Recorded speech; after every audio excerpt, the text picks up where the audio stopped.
नमस्ते विद्यार्थी मित्रांनो, आज आपण या विश्लेषणामध्ये मराठीचे 20 प्रश्नांची जी चाचणीमध्ये तुम्हाला दिलेली त्या प्रश्नांचं आपण या ठिकाणी विश्लेषण पाहणार आहोत। या विश्लेषणामध्ये प्रत्येक पॉईंट किंवा प्रत्येक मुद्दा कसा स्पष्ट करता येईल याचा आपण या ठिकाणी प्रयत्न करणार आहोत। त्यामध्ये पहिला प्रश्न आहे आपला मराठीमध्ये। त्यामध्ये पहिला प्रश्न असा आहे की खालीलपैकी कोणता संयुक्त स्वर नाही। प्रश्न व्यवस्थित वाचून घ्यायचा आहे। संयुक्त स्वर नाही असं विचारलेलं आहे। मराठी हा आउट ऑफ मार्क्स देणारा विषय आहे, फक्त प्रश्न व्यवस्थित वाचता आला पाहिजे, हे समज असली पाहिजे। नाही आहे की आहे हे पहिल्यांदा समजलं पाहिजे। या ठिकाणी प्रश्न काय विचारलेला आहे त्याने संयुक्त स्वर नाही। त्याचे पर्याय 4 आहेत, ए, ई, ओ, औ। अतिशय सोपा प्रश्न आहे। वर्णमाला या टॉपिक पहिल्याच टॉपिकमधला हा प्रश्न आहे आणि बऱ्यापैकी या गोष्टी सगळं आपल्याला ज्ञान आहे। तरी आपण होल्ड करत असताना संयुक्त स्वर नाही असं विचारलेलं आहे। स्वरांमध्ये मुख्य 3 भाग आहेत। त्यामध्ये पहिला आहे जो ऱ्हस्व स्वर आहे, दुसरा आहे दीर्घ स्वर आणि तिसरा पॉईंट आहे तो संयुक्त स्वर। त्याच्यामध्ये आपण शब्दांचे ज्यावेळी संयुक्तचा शब्दशः अर्थ पाहतो, संयुक्त म्हणजे कमीत कमी 2 किंवा 2 पेक्षा अधिक वर्ण तयार होऊन होणारा वर्ण, त्याला तुम्ही संयुक्त स्वर असं म्हणू शकता। मग त्या ठिकाणी जर आपण अभ्यासला, आता ए ची फोडी आपण कशी करतो, अ प्लस ई किंवा ई अशा पद्धतीने। याचा अर्थ ए मध्ये 2 स्वर येतात। दुसरा आहे ई, ई ची आपल्याला फोड करता येत नाही कारण हा ऱ्हस्व स्वरांमध्ये येतो। सोबत ओ आहे, ओ ची फोड होते अ प्लस ओ किंवा ओ, आणखी औ ची फोड होते आ प्लस ओ किंवा ओ। या ठिकाणी जर अभ्यासलं तर लक्षात येईल की 2 स्वरांचं एकत्रीकरण असतं, त्याला संयुक्त स्वर। ए ची फोड अ प्लस ई किंवा ई, ओ ची फोड अ प्लस ओ किंवा ओ आणि औ ची फोड आ प्लस ओ किंवा ओ। या ठिकाणी संयुक्त स्वर नाही असं विचारलं आहे, त्यानुसार पर्याय क्रमांक 2 या पहिल्या प्रश्नाचं आपल्याला उत्तर आहे। त्यानंतर आपण दुसरा प्रश्नाकडे वळू। अनेक गोष्टीत एकाच वेळी लक्ष देणारा असा पद्धतीने प्रश्न विचारला। व्होकॅब्युलरीशी वाक्यप्रचाराशी संबंधित शब्द आहे। आता हा वाक्यप्रचार शब्दसमूहाबद्दल एक शब्द या भागातला आहे व तुम्हाला हे वाचन करणं जितकं तुमची वाक्यप्रचार किंवा व्होकॅब्युलरीवरती जितकी तुमची कमांड असेल, जितकं वाचन असेल तितका तुमच्या प्रश्नांमधील ॲक्युरसी वाढत जाते। मग तुम्ही या ठिकाणी पाहिलं अनेक गोष्टीत एकाच वेळी लक्ष देणारा यास संबंधित शब्दांचे अर्थ बघू आपण। पहिला जो ऑप्शन आहे याच्यामध्ये अग्रज आहे, दुसरा अष्टावधानी, तिसरा अनुज आणि चौथा आहे दैववाणी। आता अग्रज याचा अर्थ काय होतो, पहिला जन्मणार, पहिला जन्मणार। दुसरा आहे अष्टावधानी, अष्टावधानी याचाच अर्थ होतो की एकाच वेळी अनेक गोष्टींमध्ये लक्ष देणारा, जो की याचा पर्याय हा दुसरा असणार आहे। आणखी अनुजचा अर्थ होतो नंतर जन्मणार आणि चौथा जो ऑप्शन आहे दैववादी म्हणजे देवाच्या गोष्टींशी संबंधित असणारा गोष्ट आहे। म्हणजे अर्थानुसार जर अभ्यासलं अनेक गोष्टी एकाच वेळी लक्ष देणारा या शब्दसमूहाबद्दल अचूक पर्यायी अष्टावधानी। नेक्स्ट आपण पुढच्या प्रश्नाकडे जाऊ। प्रश्न आहे भाषेचे व्यवहार ज्या नियमाने ठरवले जातात ते नियम स्पष्ट करणारे शास्त्र म्हणजे व्याकरण होय। ही संकल्पना कोणत्या व्याकरणकाराने केली असा प्रश्न आहे आणि त्यामध्ये ऑप्शन आहेत महर्षी पतंजली, श्रीपाद भागवत, कुसुमाग्रज आणि आद्यकवी मुकुंदराज। फार सोपा आहे, अतिशय सोपा आहे प्रश्न। आता यामध्ये जर पाहिलं तुम्ही, पहिले जो ऑप्शन आहे महर्षी पतंजली। आता महर्षी पतंजलीची यांच्या बाबतीत व्याकरणाबाबतीत संकल्पना कशा आहे, त्यांनी फक्त एवढंच म्हटलेलं आहे व्याकरणाला की शब्दानुशासन असं म्हटलेलं आहे, शब्दानुशासन। याच्या व्यतिरिक्त याच्यामध्ये संकल्पना नाही। शब्दानुशासन इज इक्वल टू व्याकरण असं म्हटलं तरी चालून जातं। याच्यामध्ये दुसरा जो ऑप्शन आहे श्रीपाद भागवत, या श्रीपाद भागवत या व्याकरणकारांचीच संकल्पना या ठिकाणी ही आहे की भाषेचे व्यवहार ज्या नियमाने ठरवले जातात ते नियम स्पष्ट करणारे शास्त्र म्हणजे व्याकरण होय। या आपल्या प्रश्नाचं उत्तरच या ठिकाणी श्रीपाद भागवत आहे। बाकीचे माहिती आहेत आपल्याला कुसुमाग्रज, जे मराठी साहित्यामध्ये चांगले लेखन ज्यांनी केलेलं आहे, ज्यांना आपण विवा शिरवाडकर असं देखील म्हणतो, ज्यांचा आपण शिरवाडकर यांचा आपण जन्मदिवस मराठी दिन म्हणून साजरा करतो। आणि आदिकवी यांचा जो आहे तो विवेक सिंधू अशा पद्धतीने यांचं हे लिखाण आहे।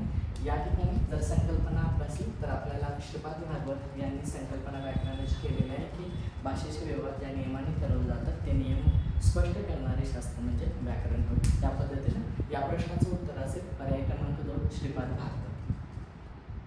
चला विद्यार्थी मित्रांनो पुढच्या प्रश्नाकडे आपण जाऊया।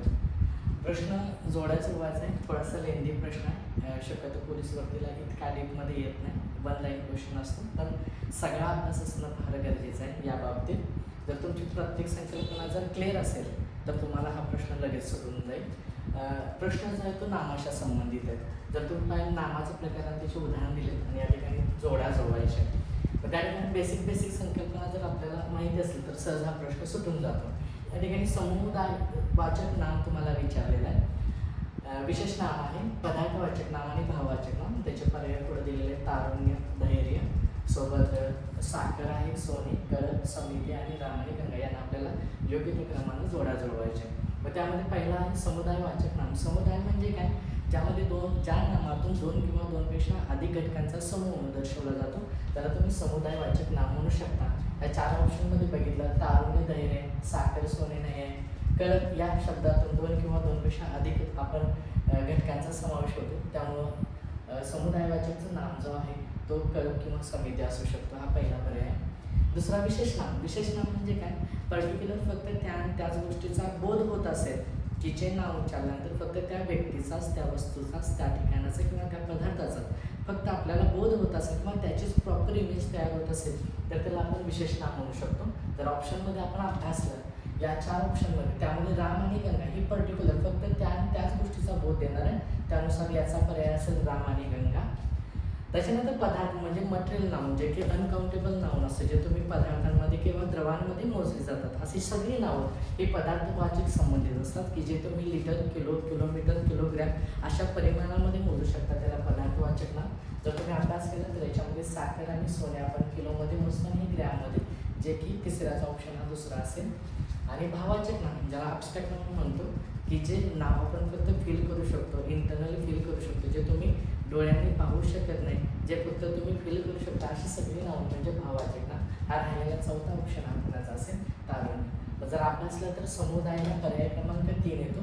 ऑप्शनमध्ये जायचं, सगळं चेक करत बसायचं नाही, वेळ जातो, त्यामुळे डायरेक्ट ऑप्शनवरती जायचं. समुदायाला पर्याय क्रमांक 3 येतो, चेक करायचं. अचं 3, या ठिकाणी अचं 3 पाहिलं तर हा येतो, यानुसार 100% हाच बरोबर असणार आहे. अचा 3, बचा विशेष नामाचा 4 बरोबर आहे. पदार्थाला 2 पर्याय क्रमांक आणि भावाचकला पर्याय क्रमांक 1 अशा पद्धतीने बेसिक संकल्पनेसोबत तुम्हाला त्या ब्रॉड क्वेश्चन देखील माहिती असणं गरजेचं आहे. आणि मोठ्यातला मोठा प्रश्न देखील तुम्ही संकल्पना क्लिअर असेल तर सोपा करू शकता. चला मित्रांनो, पुढच्या प्रश्नाकडे जाऊ. प्रश्न आहे, कोणता दिवस मराठी राजभाषा दिन म्हणून साजरा केला जातो? दिनांवरती पोलीस भरतीला 100% एक प्रश्न असतोच असतो, त्यामुळे प्रत्येक दिवस हा जे इम्पॉर्टंट आहेत आणि रिसेंटचे 3-4 महिन्यातले तुम्हाला बघावेच लागतील. ज्या ठिकाणी आपली एक्झाम होणार आहे त्या एक्झामच्या अंदानुसार त्याच्या प्रिव्हियसमधले 3 ते 4 महिने इम्पॉर्टंट दिवस तुम्ही नोट करणं फार गरजेचं. त्या दरम्यानचाच एखादा प्रश्न आपल्याला परीक्षेला असतो, त्या संदर्भातच प्रश्न आहे की कोणता दिवस मराठी राजभाषा दिन म्हणून आपण या ठिकाणी साजरा करतो? इथे 4 ऑप्शन आहेत, 6 जानेवारी, 27 फेब्रुवारी, 21 फेब्रुवारी आणि 1 मे. अतिशय सोपा प्रश्न आहे, रिसेंटचाच आहे, त्यामुळे तुम्हाला लक्षात येईल की हा काय विषय आहे. त्या ठिकाणी जर अभ्यासला आपण तर 6 जानेवारी दिन हा केव्हा साजरा होतो? तर 6 जानेवारी दिवशी मेन जे आपले जे व्याकरणकार आहेत बाळशास्त्री जांभेकर यांनी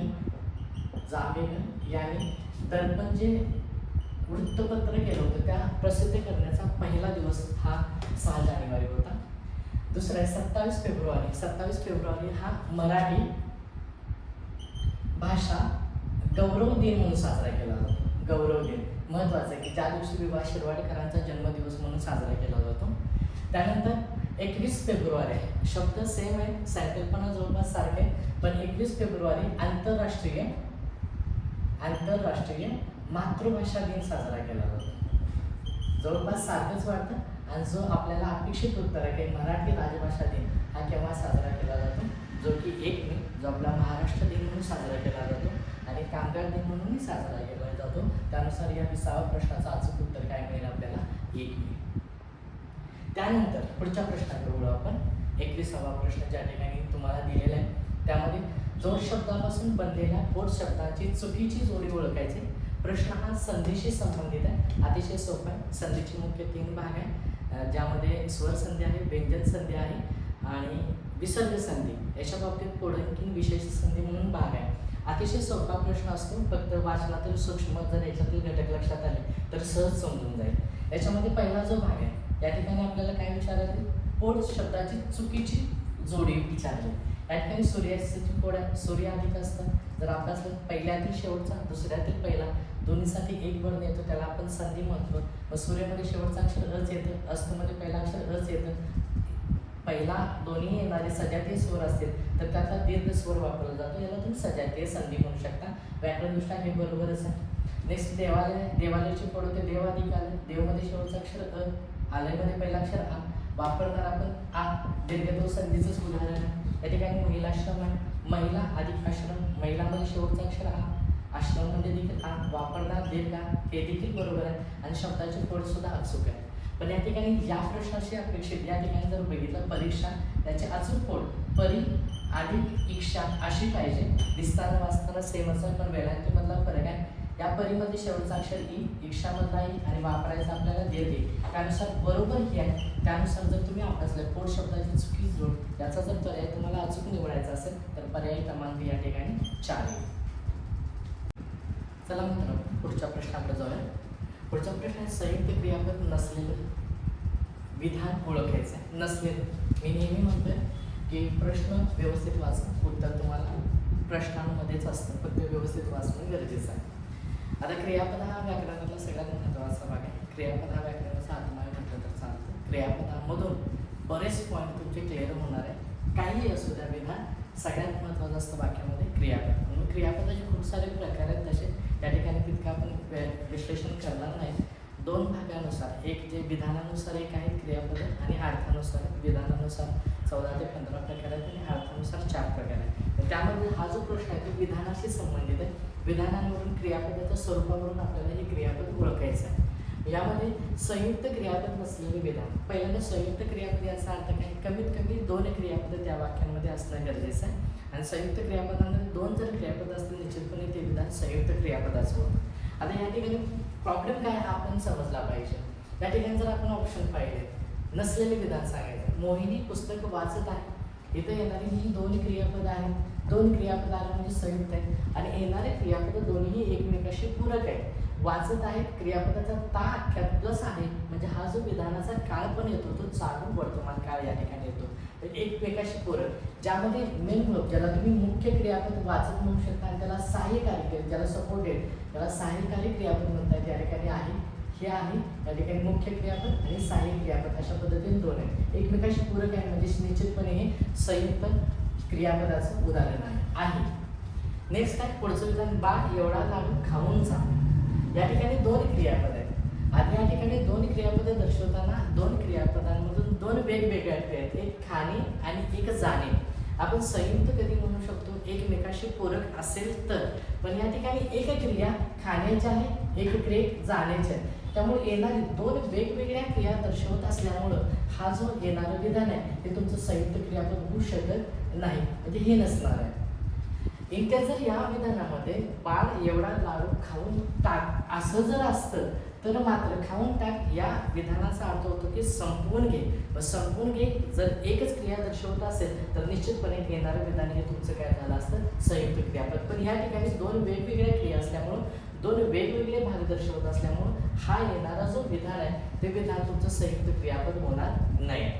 नेक्स्ट आहे ती औरंगाबादला जाऊ शकते, जाणे आणि शकते प्रोबॅबिलिटीज दाखवलं जातात, शक्य क्रियापद दाखवलं जातं, त्यामुळे हे सुद्धा संयुक्त क्रियापद होऊ शकतं।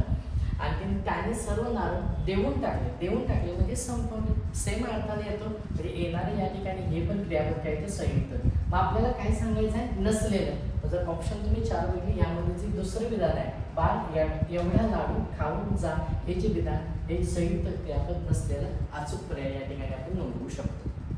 नेक्स्ट पुढचा प्रश्न आहे 31वा प्रश्न आहे, आई बाप हरिहर बहीण भाऊ 21 हे कोणत्या समासाचं उदाहरण आहे। समासाची संकल्पना माहिती असावी, 2 किंवा 2 पेक्षा अधिक शब्दांच्या एकत्रीकरणाला आपण काय म्हणतो समास म्हणतो।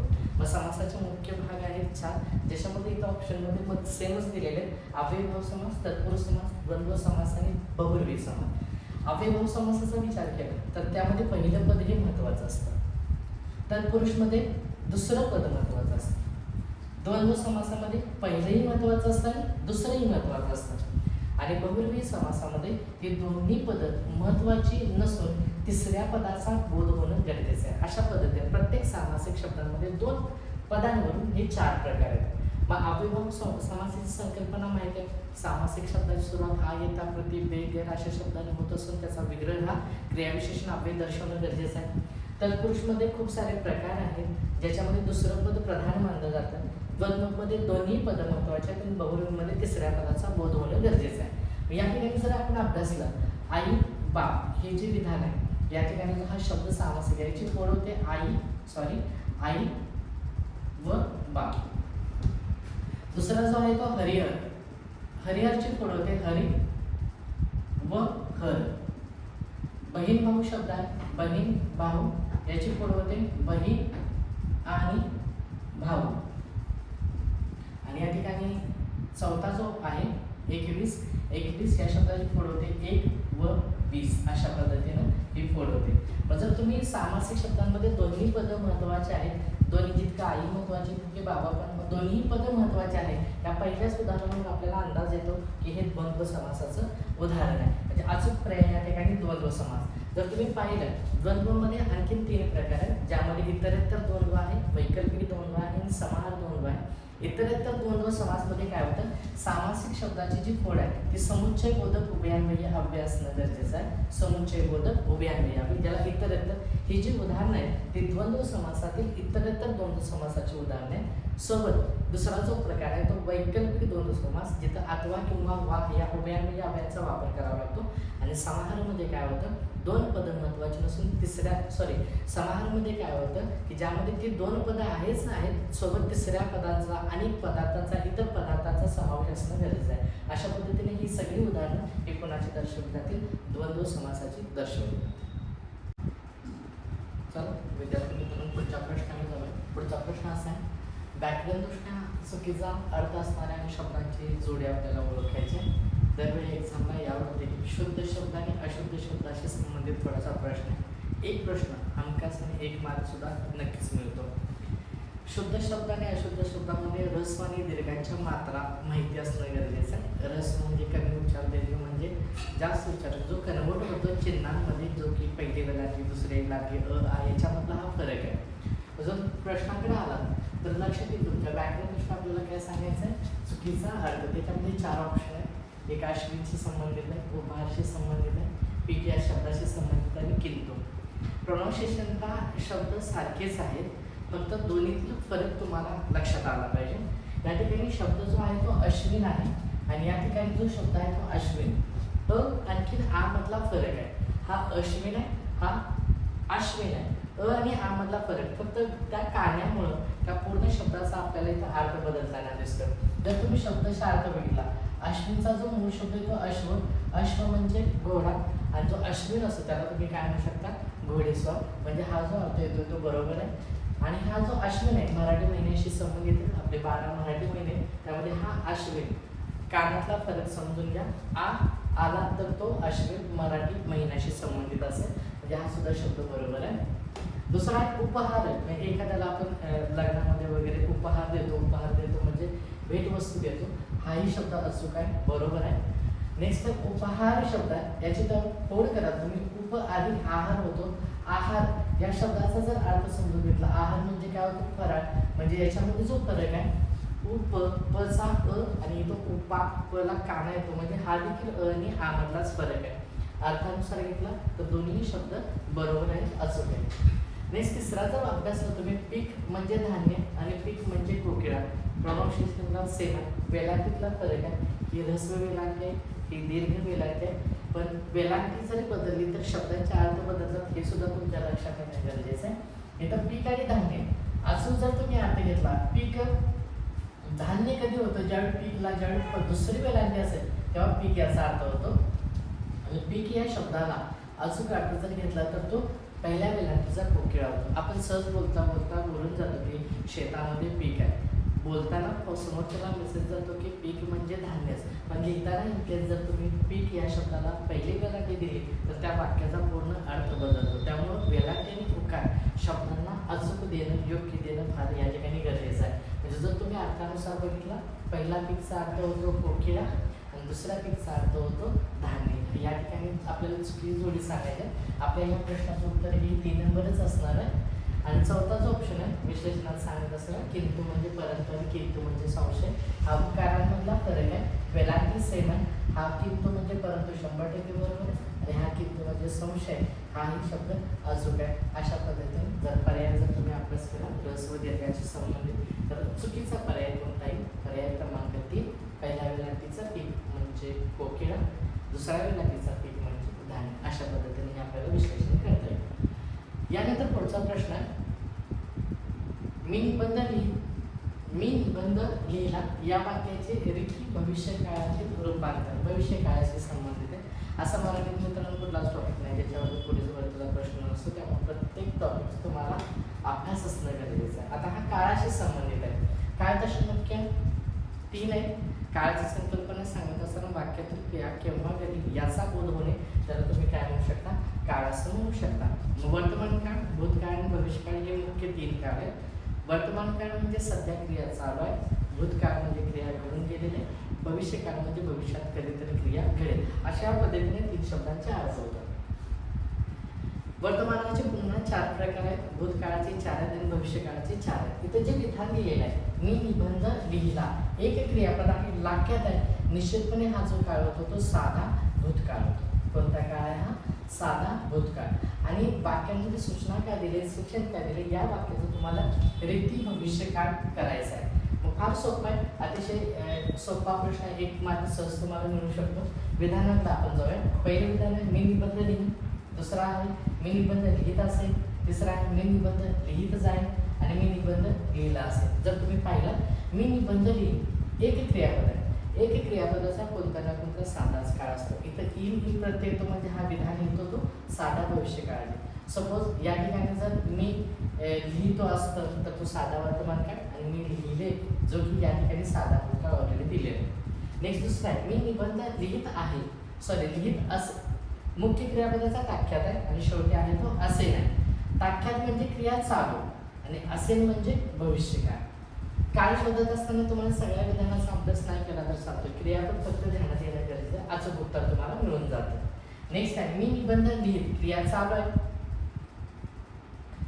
आणि जाईल हा काय दर्शवतो तुमचा भविष्यकाळ. आता कंडिशन काय बघा, तुम्हाला काय सांगायचं या ठिकाणी रीती भविष्यकाळ. रीती म्हणजे काय असतं? चालू आणि पूर्ण या दोन्ही काळाचं काय असतं? कॉम्बिनेशन या ठिकाणी असतं. मग चालू आणि पूर्ण काळाची कंडिशन दाखवत असताना असेल असेल हा भविष्यकाळ असतो. पण जाईल ताक्यातलं जाईल किंवा राहील, जाईल किंवा राहील ही जर 2 क्रियापद आले निश्चितपणे तो रीती भविष्यकाळ दर्शवत असतो. म्हणजे हे जे विधान आहे हे रीती भविष्यकाळाशी संबंधित आहे. मुख्य क्रियापदाचा ताक्यात असणं गरजेचं आहे. म्हणजे जर ऑप्शन करून गेला तर तुम्ही पर्याय रीती भविष्यकाळाशी कुणाशी संबंधित येतो? पर्याय क्रमांक 3च येणार आहे. आणि लास्ट जर तुम्ही पाहिला मी निबंध लिहिला असेल, लिहिला म्हणजे क्रिया पूर्ण, असेल म्हणजे काय येतो? भविष्यकाळ येतो. भविष्यकाळ येतो. म्हणजे या ठिकाणी जर तुम्ही भविष्यकाळाचा अभ्यास केला 4 भविष्यकाळाचे एक क्रियापद इन प्रत्यय साधा भविष्यकाळ, मुख्य क्रियापदाचा ताक्यात असेल तर चालू भविष्यकाळ, ताक्यात जाईल किंवा राहील असेल तर तो निश्चितपणे काय येतो? रीती भविष्यकाळ येतो. आणि लाख्यात प्लस असेल किंवा नसेल तर तो काय असतो? पूर्ण भविष्यकाळ. आणि रीती भविष्यकाळ जर हवा असेल त्यानुसार पर्याय क्रमांक या ठिकाणी अचूक आपण 3 येईल. अशा पद्धतीने काळावरचं तुम्ही विधान सोडवू शकता. नेक्स्ट मित्रांनो पुढच्या प्रश्नात आपण जाऊया. पुढचा प्रश्न आहे जोड्याजोड शब्दसिद्धीशी संबंधित आहे. अतिशय महत्त्वाचा मार्क देणारा टॉपिक आहे शब्दसिद्धी. शब्दसिद्धी म्हणजे आपली जी मराठी भाषा आहे ती मराठी भाषा इतर खूप साऱ्या भाषेतून सुलभ होते आणि येणारा तो शब्द मराठी भाषेमध्ये कुठल्या भाषेतून येतो, तो कसा सिद्ध होतो, तो कसा तयार होतो हे सांगणं त्याला तुम्ही शब्दसिद्धी म्हणू शकता. या शब्दसिद्धीशी संबंधित आहे. शब्दसिद्धीमध्ये मुख्य तसे प्रकार 4 आहेत. 1 तत्सम शब्द आहे, 2 तद्भव शब्द आहे, 3 देशी शब्द आहे आणि 4 परभाषीय शब्द आहे. हे मुख्य 4 प्रकारांमध्ये वर्ग केलेले आहे. जो व्होकॅब्युलरी रिलेटेड सारखाच एक प्रश्न आहे म्हणू शकता किंवा टॉपिक आहे. तत्सम शब्द म्हणजे संस्कृत भाषेतून मराठीत येणारे शब्द जसेच्या तसे वापरतात. तद्भव शब्द म्हणजे संस्कृतमध्ये शब्द मराठीत वापरताना थोडासा बदल केला जातो. देशी शब्द म्हणजे जे महाराष्ट्र आपले जे मूळ वंशज आहेत, आपले आजी आजोबा आहेत त्यांच्याकडून येणारे शब्द. आणि परभाषे म्हणजे मराठी व्यतिरिक्त आणि संस्कृत व्यतिरिक्त इतर भाषेतून आपल्या खूप सारे शब्द येतात, त्याला तुम्ही परभाषे म्हणता. आता हा जो क्वेश्चन आहे हा या पॉईंटशी संबंधित आहे. परभाषे म्हणजे इतर भाषा तुम्हाला माहिती आहेत, हिंदी आहे, इंग्रजी आहे, कानडी, फारसी आहे, अरबी आहे, तुर्की आहे, गुजराती आहे. ही भाषेतील शब्द आपलेच वाटतात पण ते आपले नसतात. हा जो अभ्यास, सूक्ष्म अभ्यास आहे तो आपल्याला या शब्दसिद्धीमध्ये करायला लागतो. मग परभाषा या ठिकाणी प्रश्न त्या पद्धतीचा आहे. या ठिकाणी शब्द दिलेले आहेत काही आणि ते शब्द त्याची ती तयार कुठल्या भाषेतून उत्पत्ती होते, तयार कशी होतात याचे काही ऑप्शन दिलेले आहेत. रिकाम टेकडा आहे, डबा आहे, अनारस आहे, मिळून शिकेकाई आहे, चिल्ले दिले आणि सेम भाषा या ठिकाणी कानडी, गुजराती, तेलगू आणि तमिळ दिले आहेत. त्याचे ऑप्शन दिलेले आहेत. आपल्याला फक्त अचूक जोड्या जोडवायच्या आहेत.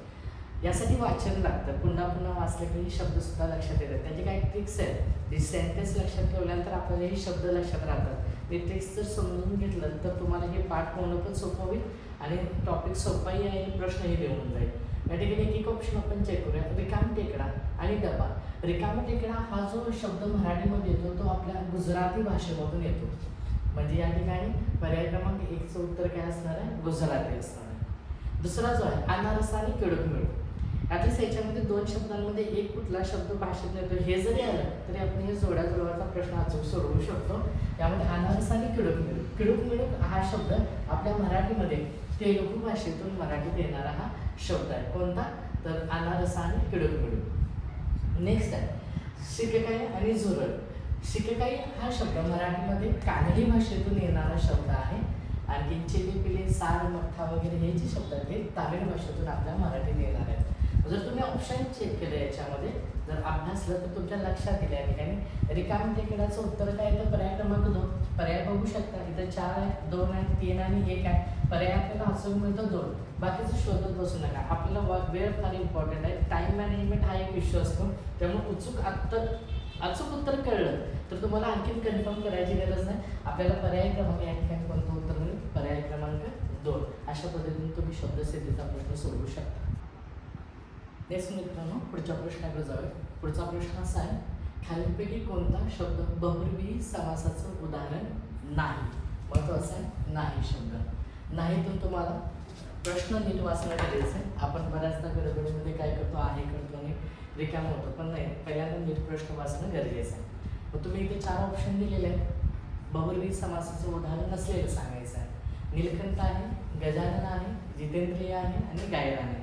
या ठिकाणी 4 ऑप्शन आहेत. तुम्ही जेव्हा याचा विग्रह करता नीलकंठचा विग्रह होतो निळा आहे कंठ ज्याचा असा तो, म्हणजे तिसऱ्याचा बोध होतो म्हणजे निश्चितपणे काय होतं? बहुब्रीही समासाचं उदाहरण आहे. दुसरा गजाचे आहे आनंद ज्याचे असा तो, म्हणजे तिसऱ्याचा बोध होतो. या ठिकाणी देखील जितेंद्रिय आहे, जितेंद्रियचे पोळ होते जित आहेत इंद्रिय ज्याचे असा तो, म्हणजे या ठिकाणी तिसऱ्याचा बोध झाला की समजायचं ते काय तर बहुब्रीही समासाचं उदाहरण येतं. आणि शेवटीचा जो आहे तो गायरान, याचा विग्रह होतो गायींसाठी रान. तिसऱ्याचा बोध होणं आणि न होणं याच्यातला फरक कळला पाहिजे. या ठिकाणी निळा आहे कंठ ज्याचा असा तो म्हणजे कोण? तिसरा संदर्भ कोणाचा मिळतो? शंकर. इथं गजाचा आहे आनंद ज्याचे असा तो म्हणजे तिसऱ्याचा बोध म्हणजे गणेश आहे. आणि या ठिकाणी जित आहेत इंद्रिय ज्याचे असा तो म्हणजे हा येतो त्या ठिकाणी हनुमान. तिसऱ्याचा संदर्भ या ठिकाणी होतो निश्चितपणे बहुब्रीही समासाचे उदाहरण आहे. इथं गायीसाठी रान, गायीसाठी तर षष्ठी विभक्ती येते जो की शब्दयोगी अभ्यासाचा उपयोग तुम्ही षष्ठी विभक्तीशी संबंधित येतो. आणखीन एक येतो की जो चतुर्थी संबंधीशी दर्शवला जातो. गायीसाठी रान म्हणजे गायींना हे रान राखीव आहे म्हणजे दान केलं म्हणजे विभक्ती काय दर्शवते? चतुर्थी, म्हणजे हा विभक्तीशी संबंधित येतो. आणि याच्यामध्ये तिसऱ्या पदाचा बोध होत असल्यामुळं विभक्ती तत्पुरुष समासाचं या ठिकाणी हे उदाहरण आहे. म्हणजे यावरून तुम्हाला लक्षात येईल की बहुब्रीही समासाचं उदाहरण कोणतं नाही. यानुसार याच्यामध्ये पर्याय क्रमांक 1 तो गायरान हा अचूक पर्याय या प्रश्नाचं उत्तर असणार आहे. नेक्स्ट आपण पुढच्या प्रश्नाकडे जाऊया. मिश्र वाक्याचे उदाहरण सांगायचे.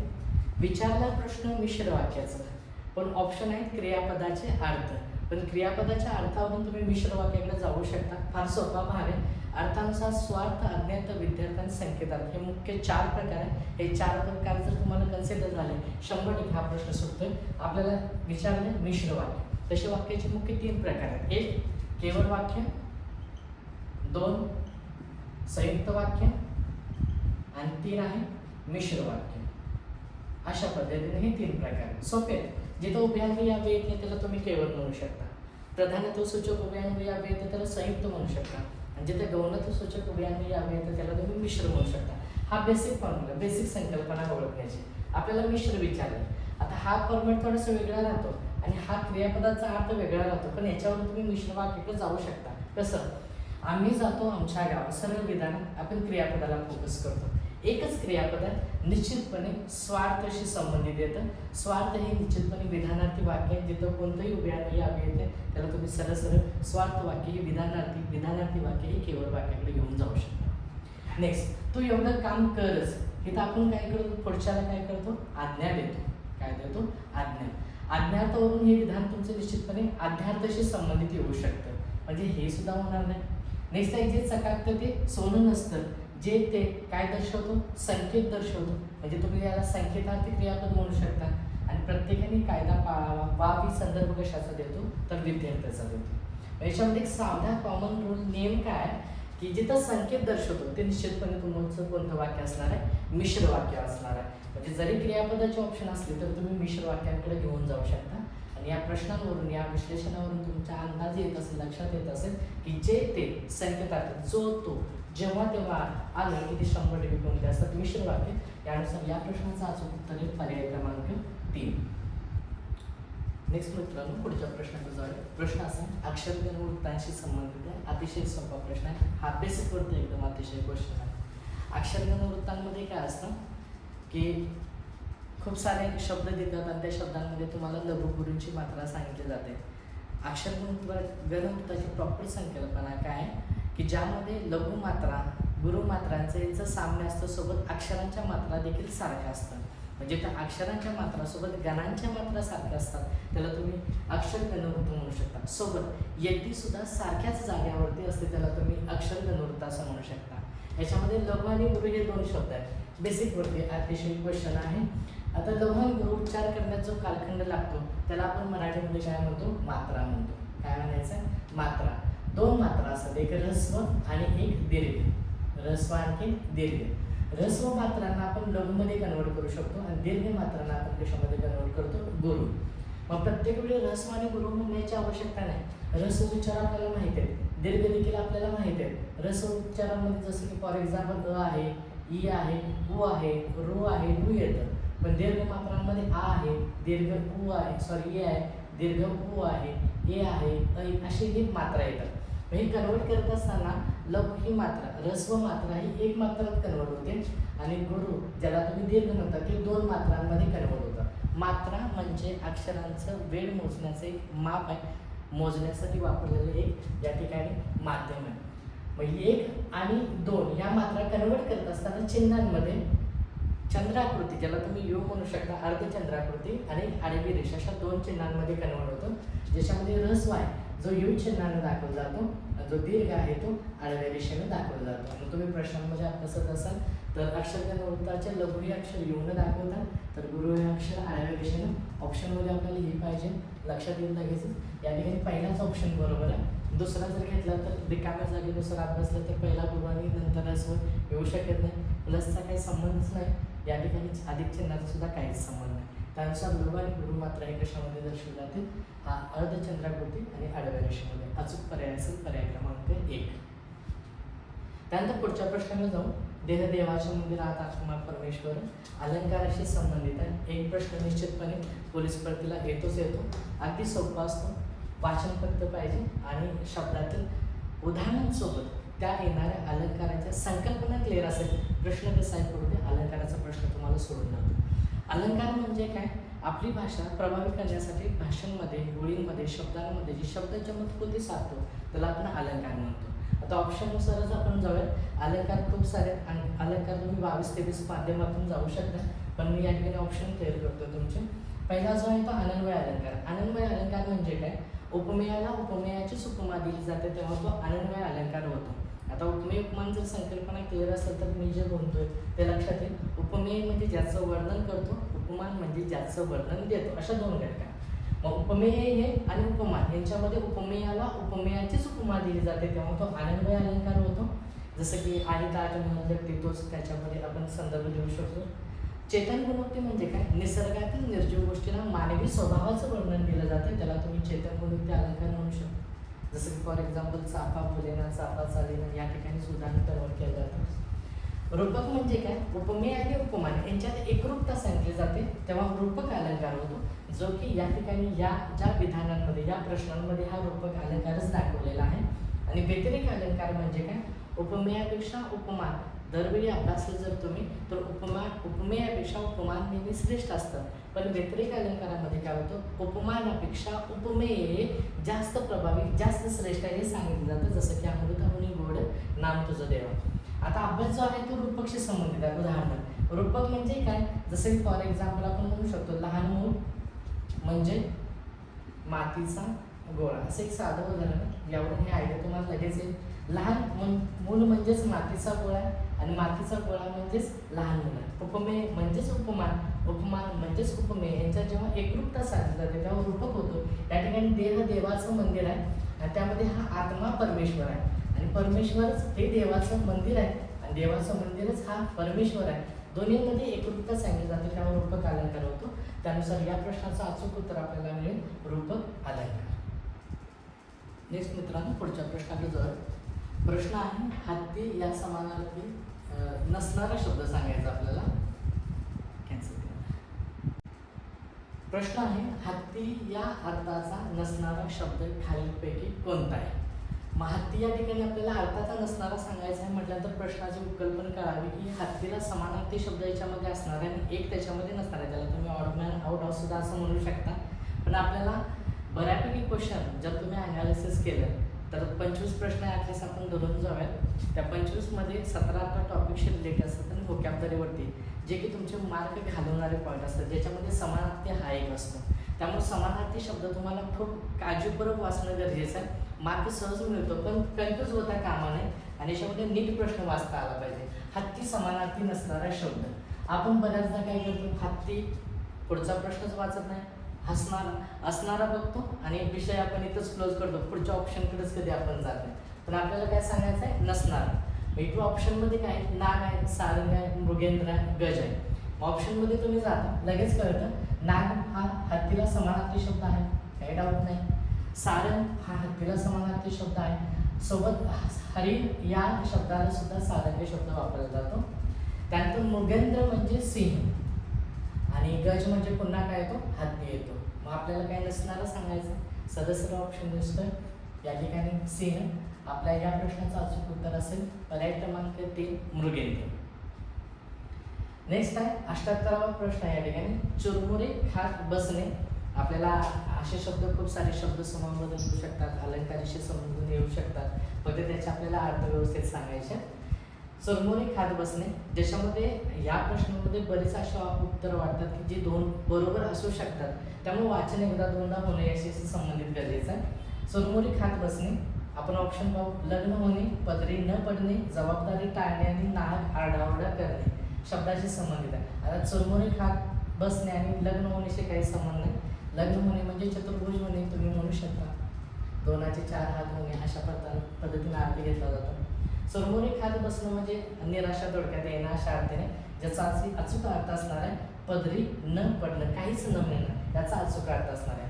जबाबदारी टाळणं याचा आणि याचा काही फार संबंध नाही आणि नाग आरडाओरडा करणं म्हणजे चरपट पदरी या अलंकारिक शब्दांना अर्थ घेतला जातो. म्हणजे अचूक पर्याय याच्याशी व्होकॅब्युलरीशी संबंधित दर्शवताना चुरमुरे खात बसणे या प्रश्नाचा अचूक उत्तर येईल पर्याय क्रमांक 2 पदरी न पडणे. नेक्स्ट पुढच्या प्रश्नाकडे आपण जाऊया. शुद्ध शब्द ओळखायचा आमच्याच एक प्रश्न येतो यावरती. शुद्ध शब्दांमध्ये रस्व दीर्घांच्या मात्रा, जसं की मागाशी आपण थोड्या वेळापूर्वी चर्चा करतो तोच भाग या ठिकाणी आहे, फक्त अचूकता असली पाहिजे. एक प्रश्न याच्यामध्ये येतोच येतो. शुद्ध सांगायचा आहे व्याकरणदृष्ट्या शुद्ध शब्द. अकराळ विकराळ. आता अकराळ आणि विकराळ या शब्दांमध्ये कंडिशन कशी असते की जो की आपण अभ्यासते शब्दाचे संबंधित दर्शवतो आणि अकराळ विकराळमध्ये हा शब्द वीला दुसरी वेलांटी असणं गरजेचं आहे. या पद्धतीने त्यानंतर आध्यात्मिक शब्द आहे. आध्यात्मिक हा शब्द शुद्ध शब्दानुसार लिहित असाल तर तो आध्यात्मिक असा लिहावा लागतो. म्हणजे इथं अ आणि आचा फरक आहे. 11 विकरांमध्ये हा शब्द नेहमी दुसऱ्या वेलांटीमध्ये दिला जातो. नेक्स्ट कोट्यावधी शब्द हा कोट्याधीश हा शब्द म्हणतो आपण कोट्याधीश, पण हा शब्द शुद्ध लिहित असताना आपल्याला कोट्यधीश असा लिहावा लागतो. म्हणजे इथं काना दिलेला आहे, इथं मूळ शब्दामध्ये काना नसायला पाहिजे शुद्ध शब्दांमध्ये. आणि दुर्वा याच्यामध्ये काही प्रॉब्लेम नाही. दुर्वा हा अचूक या ठिकाणी लिहिलेला आपल्याला शुद्ध शब्द सांगायचा, त्याचा अचूक पर्याय काय मिळतो आपल्याला दुर्वाच मिळतो. इथं वेलांटीचा बदल आहे, इथं कान्याचा बदल आहे, इथं सुद्धा अधिकतम कांदा दिला तो कमी करायचा आणि इथं दुर्वामध्ये अचूक शब्द या ठिकाणी दर्शवलेला. त्यानुसार शुद्ध शब्दांमध्ये पर्याय क्रमांक 4 आपला अचूक राहील. नेक्स्ट 86वा प्रश्न आहे. कोठेही गेले तरी मनुष्य स्वभाव सारखाच. आपल्याला काय सांगायचं आहे? मन. व्होकॅब्युलरी हा पॉईंट व्याकरणमध्ये अतिशय महत्त्वाचा आहे. तुम्हाला ती वाचणं फार पुन्हा वाचणं गरजेचं आहे. या ठिकाणी मन सांगायचं आहे. कोठेही गेले तरी मनुष्य स्वभावासारखं समानार्थाचे मन सांगायचे, ज्याच्यामध्ये पहिल्या पाचमुखी परमेश्वर. पाचमुखी परमेश्वर याचा अर्थ काय होतं की खूप साऱ्या लोकांनी एखादी गोष्ट बोलली तर ती खरी मानावी लागते. म्हणजे बहुसंख्य लोकांचं जर म्हणणं असेल तर ती बहुसंख्य लोकांनी जर बोललेली गोष्ट ही खरी मानून त्याला मान देणं अशा अर्थाने या पाचमुखी परमेश्वराचा अर्थ घेतला जातो. त्यानंतर भीत्या पोटी ब्रह्मराक्षस. म्हणजे याचा अर्थ काय होतो, एखाद्याला एखाद्या गोष्टीची भीती असते आणि नेमकी तीच गोष्ट त्याच्यासोबत पुन्हा घडलं त्याला तुम्ही भीत्यापोटी ब्रह्मराक्षस म्हणू शकता. पळसाला पाणी 3च, ज्याची जिकडं जा तिकडं परिस्थिती सारखी, जे की तुम्ही उत्तराच्या जवळ असणार आहे. आणि गुळाचा गणपती आणि गुळाचा नैवेद्य या म्हणीचा छान अर्थ आहे. गुळाचा गणपती आणि गुळाचा नैवेद्य म्हणजे काय, ज्याची वस्तू घ्यायची आणि त्याचीच त्याला परत द्यायची, अशा अर्थाने हे दोन म्हणींचा अर्थ घेतला जातात. पण तुम्हाला कुठेही गेले तरी मनुष्य स्वभाव हा सारखाच, म्हणजे जाईल तिकडं परिस्थिती सारखी, याचा अचूक अर्थ आपल्याला या ठिकाणी काय मिळतो, पळसाला पाणी 3च. हेच पुढच्या प्रश्नाकडे विद्यार्थी मित्रांनो वळूया. प्रश्न असा आहे, मराठीतील प्रसिद्ध कादंबरी कोल्हाट्याचं बोधचे लेखक कोण आहे? साहित्यविषयक प्रश्न आहे. साहित्यामध्ये बऱ्याच गोष्टी आहेत की ज्याच्यामध्ये व्यक्ती आहेत, लेखक आहेत, कवी आहेत, त्यांचं टोपण नाव आहे, त्यांनी लिहिलेल्या कादंबऱ्या आहेत, त्यांनी लिहिलेले नाटकं आहेत, त्यांनी लिहिलेले कविता संग्रह. एक प्रश्न हमखास यावरती असतो, खात्रीशीर असतो, त्यामुळं तेही वाचणं अगदी अंडरलाईन करून वाचणं फार गरजेचं आहे. संबंधित प्रश्न आहे, कोल्हाट्याचं पोर. ती जी कादंबरी अतिशय फेमस कादंबरी आहे, ती ज्या कोल्हाट्याचं पोर म्हणजे संदर्भ याच्याशी सांगत असताना तमाशामध्ये काम करणारा एक व्यक्ती, महिला जिचा मुलगा MBBS होतो, त्याचा या स्ट्रगल या कादंबरीमध्ये सांगितलेला आहे. आणि याचे लेखक या ठिकाणी जे आहेत ते आहेत या पर्यायामध्ये, पर्याय क्रमांक पहिलाच आहे डॉक्टर किशोर काळे. मी MBBS यावरून समजलं असेल तुम्हाला, डॉक्टर जिथे लागतं ते त्याचे लेखकच असणार आहे. विशेष म्हणजे काय की किशोर काळे यांनी स्वतःचं नाव पब्लिश करत असताना डॉक्टर किशोर शांताबाई काळे असं सांगितलं जातं. मोस्टली आपण काय करतो की आपल्यानंतर आपल्या वडिलांचं नाव घेतो, पण लेखकाचं लिखाण इतकं प्रभाव आहे, जे आई म्हणून घडले त्यांचं आईचं नाव ते पब्लिश केलं, वडिलांचं नाव त्यांनी कधी पब्लिश केलं नाही. त्यानंतर जे दुसरं आहे डॉक्टर विभावरी शिरोळकर. विभावरी शिरोळकर ह्या यांचं पब्लिश जे आहे लेखन आहे ते मालती बेडेकर या नावाने बऱ्याचदा प्रसिद्ध झालेलं आहे. मालती बेडेकर म्हणजे विश्राम बेडेकरांच्या पत्नी, ही दोन्ही साहित्यामध्ये प्रचंड त्यांनी लिखाण केलेलं आहे. त्यामध्ये ह्या डॉक्टर विभावरी शिरोळकर की स्त्रीच्या येणाऱ्या दुःखांच्या वेदनांचं ज्यानं बऱ्याच प्रश्नांवरती तोडगा काढला, त्या या विभावरी शिरोळकर म्हणजेच मालती बेडेकर यांचं एक फार सुंदर पुस्तक आहे, हिरा जो बंगला नाही, ज्याच्यामध्ये स्त्रियांच्या प्रश्नाला वाचा फोडलेला आहे. निश्चितपणे मिळाला तर वाचा. त्यानंतर दया पवारांचा अतिशय फेमस कादंबरी जे बलूत ग्रामीण घटकाशी संबंधित आहे, माहिती असेल आपल्याला. आणि हरी नारायण आपटे मराठीतील एक साहित्यिक आहेत, कादंबरी आहेत, विशेष लेखन यांचंही आपल्या मराठीमध्ये आहे. या ठिकाणी प्रश्न जो विचारलेला आहे कोल्हाट्याचं पोर, जे लेखक आपल्याला सांगायचं, त्याचा अचूक उत्तर पर्याय क्रमांक आपल्याला मिळेल डॉक्टर किशोर काळे. थँक्यू.